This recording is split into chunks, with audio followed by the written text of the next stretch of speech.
नल दमयंती कहानी के पहले भाग में आपने ये देखा कि महर्षि बृहदेश्वर पांडवों को नल दमयंती की कथा सुना रहे हैं और ये भी देखा कि कैसे नल और दमयंती देवताओं की ली हुई परीक्षा में सफल हो जाते हैं और फिर दमयंती नल को वरण कर लेती हैं। फिर हमने दूसरे भाग में ये देखा कि कैसे कलयुग और द्वापर ने मिलकर राजा नल को जुए के द्वारा राज्यच्युत कर दिया और राजा नल को केवल एक वस्त्र के साथ राज्य से बाहर निकाल दिया। दमयंती भी उनका अनुगमन करती हुई केवल एक साड़ी में उनके साथ निकल पड़ी। फिर वह भटकते भटकते एक भयंकर वन में जा पहुँचे और वहीं पर अपना जीवन गुजारने की कोशिश करते रहे। तो दोस्तों अब हम देखते हैं कि उनके साथ अब आगे क्या हुआ। तो नमस्ते दोस्तों, मेरा नाम शुभ्रा है और आज मैं आप लोग को इसके आगे की कहानी सुनाने जा रही हूँ। बृहदेश्वर जी कहते हैं, युधिष्ठिर, उस समय नल के शरीर पर वस्त्र नहीं था और धरती पर बिछाने के लिए एक चटाई भी नहीं थी। उनका पूरा शरीर धूल से लथपथ था। भूख प्यास की पीड़ा तो अलग ही थी।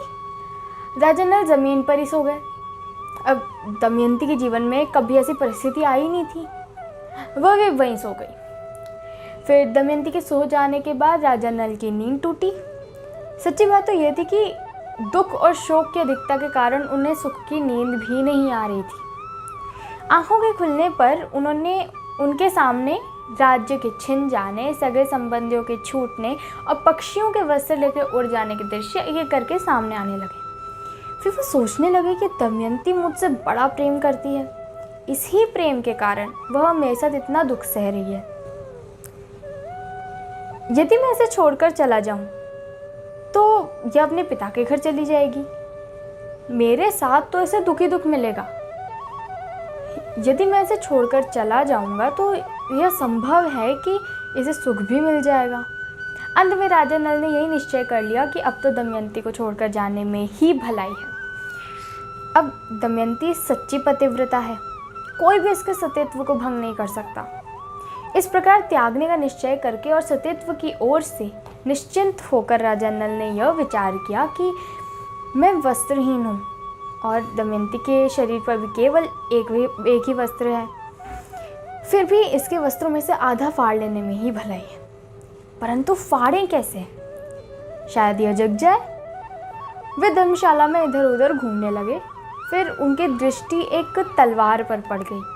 राजा नल ने उसे उठा लिया और धीरे से दमयंती का आधा वस्त्र फाड़कर अपना शरीर को ढक लिया।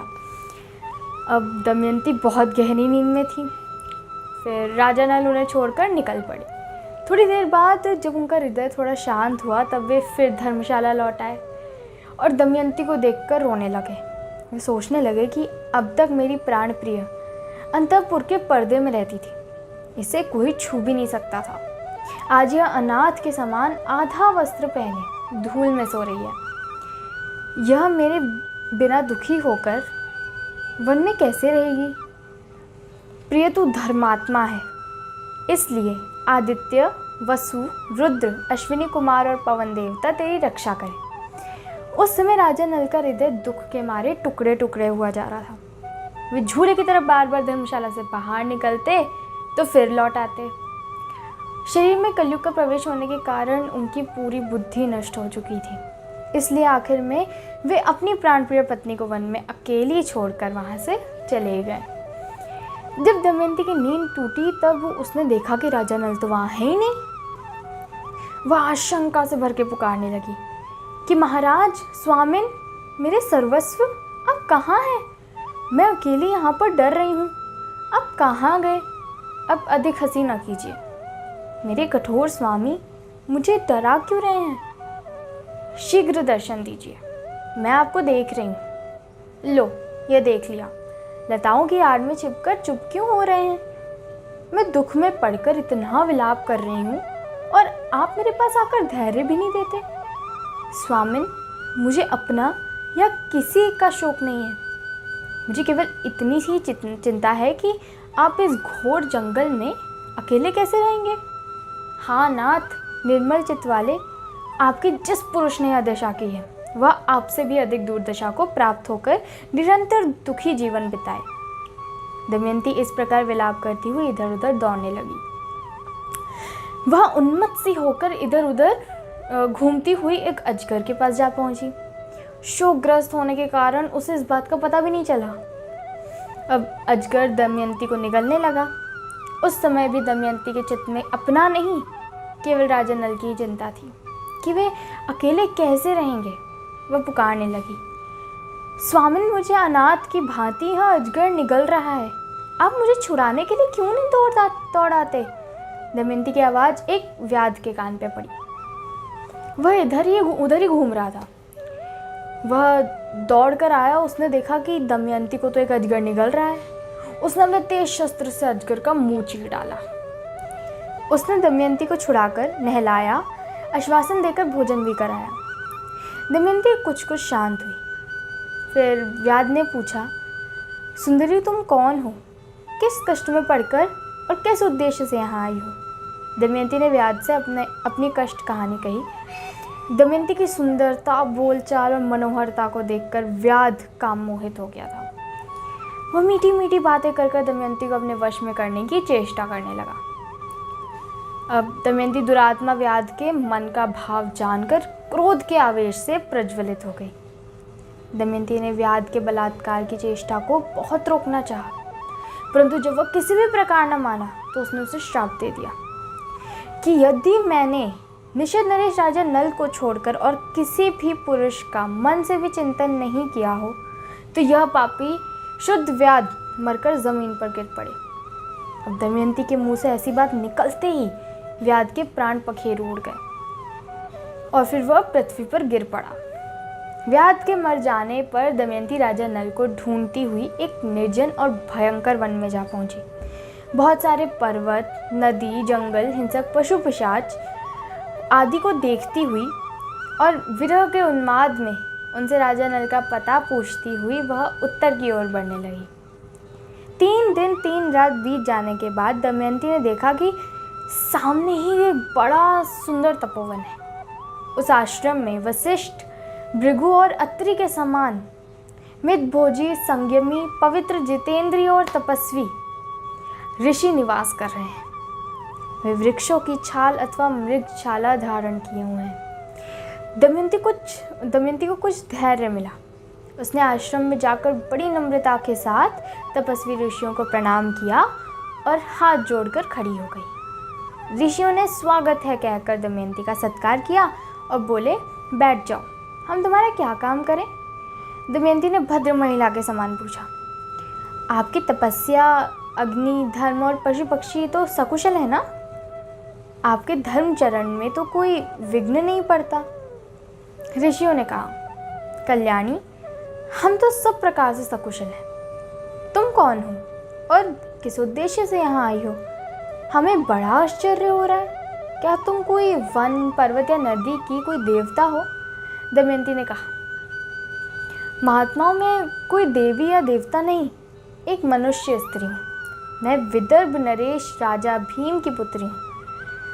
बुद्धिमान, यशस्वी एवं वीर विजयी नल मेरे पति हैं। कपट द्यूत के विशेषज्ञ एवं दुरात्मा पुरुषों ने मेरे धर्मात्मा पति को जुआ खेलने के लिए उत्साहित करके उनका राज्य और धन ले लिया है। मैं उन्हीं की पत्नी दमयंती हूँ। संयोगवश वे मुझसे बिछड़ गए हैं। मैं उन्हीं शस्त्र विद्या कुशल और महात्मा पतिदेव को ढूंढने के लिए वन वन भटक रही हूँ। मैं यदि उन्हें शीघ्र नहीं देख पाऊंगी तो मैं जीवित नहीं रह सकूंगी। उनके बिना मेरा जीवन निष्फल है। वियोग के दुख को मैं कब तक सह सकूंगी। तपस्वियों ने कहा, कल्याणी, हम अपनी तपस्वी दृष्टि से देख रहे हैं कि तुम्हें आगे बहुत सुख मिलेगा और थोड़े ही दिनों में राजा नल का दर्शन भी होगा। धर्मात्मा निषद नरेश थोड़े ही दिनों में समस्त दुखों से छूटकर संपत्तिशाली निषद देश पर राज्य करेंगे।